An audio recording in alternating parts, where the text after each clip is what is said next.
So today was a bad day for the country, and I won't sugarcoat it. Today was also a bad day for the Democratic Party. Let me explain. Today we took up that 6-month CR, or continuing resolution, giving Donald Trump 6 more months to continue doing what he's doing, tearing down our agencies, firing federal workers, cutting Medicaid, closing Social Security office, devastating veterans, laying off veterans. We just gave him 6 more months to continue down that destructive path. We in the Congress gave up our authority, gave up our power to allow him to continue to do this because we feared something worse if we refused. Now, I made it clear I think that was the wrong judgment. I strongly opposed this CR, but nevertheless, it passed. Why is this a bad day for the country? We have to step back and understand what our founders did when they established the Constitution and our set of checks and balances. Our founders understood that, as Madison said, men were no angels. If they were angels, there would be no need for government. So we needed a government, but we also needed to make sure that that government divided up power so that no one could become too powerful. Understanding the nature of human nature, that the accretion of power can corrupt human nature, they split up the power between the different branches of government, between the executive, the legislative, and the judiciary. And that worked well for 200 years, until it started to break down, until institutions started to, on their own, give up some of their authority. Now, the founders expected that we would jealously guard our own institutions, that ambition would be made to check ambition. So the ambition of people in the legislative branch would check the ambition of people in the executive branch, and the ambition of people in the judicial branch would be a check on both the other branches. But that has broken down in favor of the ambition of a president of your own party.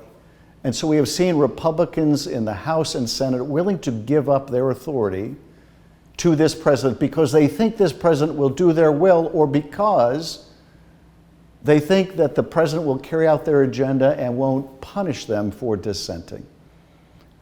Perfect test case in this CR, Republicans giving up the power of Congress to stop these tragic tariffs that are wrecking the economy. Why on earth would Congress give up that power? Because they don't want to have to vote on it themselves, because they're afraid that if they do vote on it and they affirm what Donald Trump is doing, they'll be punished by their voters. So they say, we would just rather not have that power anymore. We will give it to you, Donald Trump. That is a bad day for the United States, a bad day for the balance of power. We are ceding our authority. We are concentrating it further in the executive. And if there was any executive that could not be trusted with any more power, it is Donald Trump.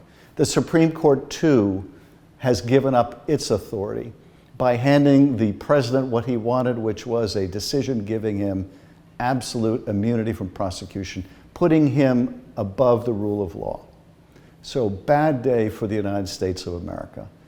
But it's also a bad day for the Democratic Party. We are in the minority in the House, we're in the minority in the Senate. We don't control the White House. We certainly don't control the majority opinion on the Supreme Court. The only hope that we have of standing up to this president, of pushing back against the destructive actions he's taking, is if we stay together. In the House, Democrats stayed together. We did not stay together in the Senate.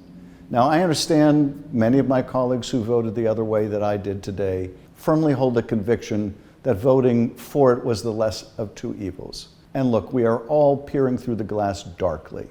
We are all trying to imagine the future if this passes or if this fails. But one thing is very clear, and that is without unity, without common agreement between Democrats in the House and in the Senate and amongst ourselves, we have no power to stop this president. This must not happen again. But it will take more than Democratic unity in the Congress to stop this president from tearing up our country. It will require much more. It will require all of us.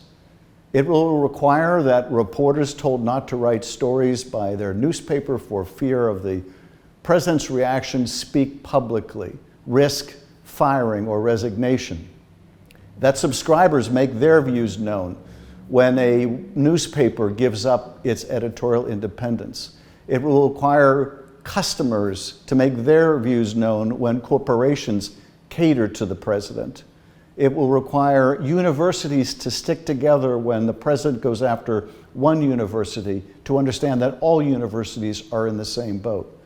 It will require reporters when they are attacked for not using the president's preferred language about absurdities like the Gulf of America, that reporters stick together and band together, not let them be picked apart by a president with no veneration, understanding, or appreciation of the First Amendment.